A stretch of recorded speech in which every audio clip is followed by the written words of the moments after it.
Hi வணக்கம் மக்களே. இது உங்கள் ருத்ரன் 2.0 சேனலுக்காக உங்கள் மூர்த்தி.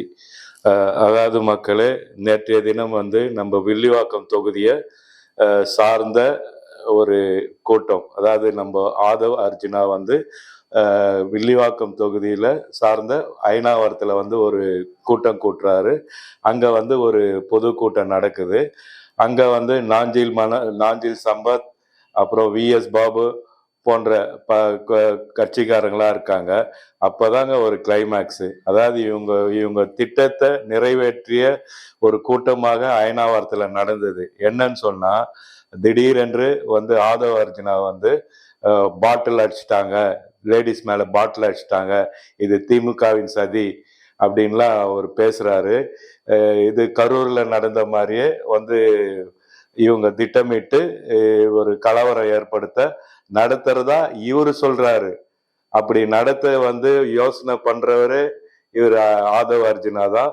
இன்னும் 5 மாசம் ஆயும் அந்த கேஸ் போயிட்டு தான் இருக்குது. சிபிஐக்கெல்லாம் என்கொயரி. அவங்க தலைவர் விஜயன் கூட போயிட்டு ஹாயா சிபிஐ ஆபீஸ்ல இருந்தே பிரச்சாரத்தை ஆரம்பிச்ச மாதிரி வேன் மேல ஏறி ஓப்பன்ல அவர் கையெல்லாம் காமிச்சிட்டு வந்தாரு. அதாவது அவங்க தேர்தல் பரப்புரைய அங்கேயே ஆரம்பிச்சாங்க. அதுக்கப்புறம் கட் பண்ணா விஜய் 30ஆம் தேதி வேட்புமனு தாக்கல் பண்றாரு. எங்கன்னு சொன்னா பெரம்பூர்ல வேட்புமனு தாக்கிட்டு அவருடைய ஷெட்யூல் படி கொளத்தூர், வில்லிவாக்கெல்லாம் அவருடைய ஷெட்யூல்ல இருக்கு.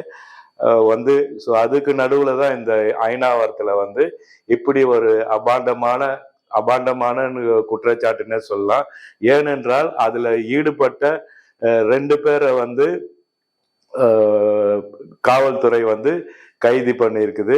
அதுல ஒருத்தர் பேர் அப்புக்குட்டி, இன்னொருத்தர் பேர் அத்விக். இவங்க 2 பேரையும் கைது பண்ணிருது. அவங்க 2 பேரும் யாருன்னு பார்த்தோம்னா தாவக தொண்டர்கள் தான். ஸோ இவங்க போற இடத்துல எல்லாம் ஒரு திட்டமிட்டு டிஎம்கே மேல அபாண்டமா பழி சுமத்தனன்று வராங்க. ஸோ இவங்களுடைய திட்டம், அதாவது நாளைக்கு 2ஆம் தேதி விஜய் வேட்புமனு தாக்கல் செய்ய போறாரு திருச்சி கிழக்குக்கு. ஸோ என்னென்ன பிளான் பண்ணியிருப்பாங்கன்னு தெரியல. கண்டிப்பா இவங்க ஒரு பெரிய ஒரு கலவரத்தை உண்டு பண்ணக்கூடிய சூழலை தான் உருவாக்கிட்டு இருக்கிறாங்கன்னு சொல்லலாம். அதுக்கு முக்கிய காரணம் ஆதவ அர்ஜுனா தான் இருப்பாரு. ஸோ இந்த ஆதவ அர்ஜுனாவை பின்புலம் பார்த்தீங்கன்னு சொன்னா, அவங்க மச்சான்களே இவரு குடும்பத்திலே கலக விளைப்பாரு அப்படின்ற விஷயம்தான் சொல்லிட்டு இருக்கிறாங்க. ஸோ கலகத்துக்கு மறுபெயர் இந்த ஆதவ அர்ஜுனான் தான் சொல்லணும். ஸோ இவரை பத்தி நம்ம இன்னும் விரிவான தகவல்களை சொல்லலாம். வில்லிவாக்கத்துல என்னென்ன நடக்க போகுதுன்னு தெரியல. அந்த ஆண்டவனுக்கு தான் வெளிச்சம் அப்படின்னே சொல்லலாம். ஸோ போக போக இவங்க விஷயம்லாம் ஒவ்வொரு விஷயமா இவங்க விஷயம் உடஞ்சி இவங்க நிறைய இடத்துல குட்டுப்படுறாங்க. ஸோ அதை பத்தி நம்ம விரிவா அடுத்த காணொளியில் பார்க்கலாம். அதுவரை உங்களிடமிருந்து விடைபெறுவது அன்புடன் உங்கள் மூர்த்தி.